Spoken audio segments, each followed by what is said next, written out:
we're going to explain how to delete filtered rows in Excel. There isn't a single button to instantly delete only the filtered rows, but we can achieve this using a couple of methods. Let's break it down.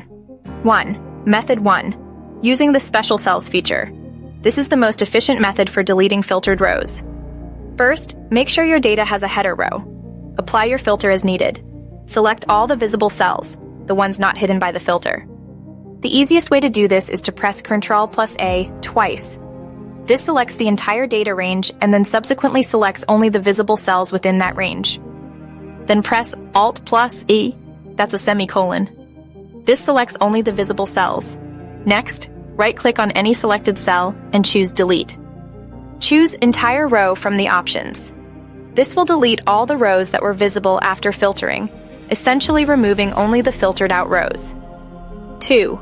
Method 2. Using VBA, Visual Basic for Applications.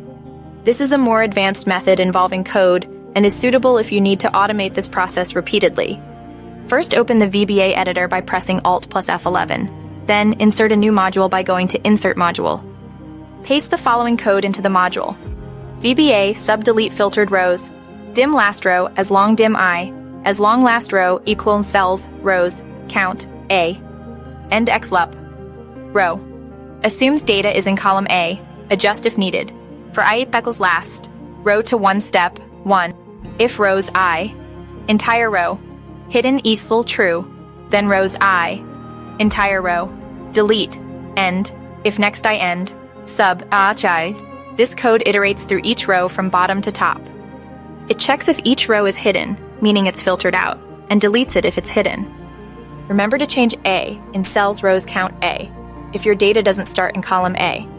After pasting the code, close the VBA editor and run the macro by pressing Alt+F8, selecting Delete Filtered Rows, and clicking Run.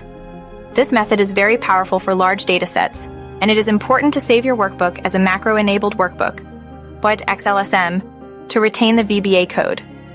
Always back up your data before running any VBA code. 3. Important considerations. Before deleting filtered rows, always back up your data by copying it to another sheet or saving a copy of your entire file. This prevents accidental data loss. Make sure your filters are correctly applied to the desired range before proceeding. Method 1 is generally easier for one-off deletions. Method 2 is best for automating repeated deletion tasks. Remember to save your workbook after completing either process.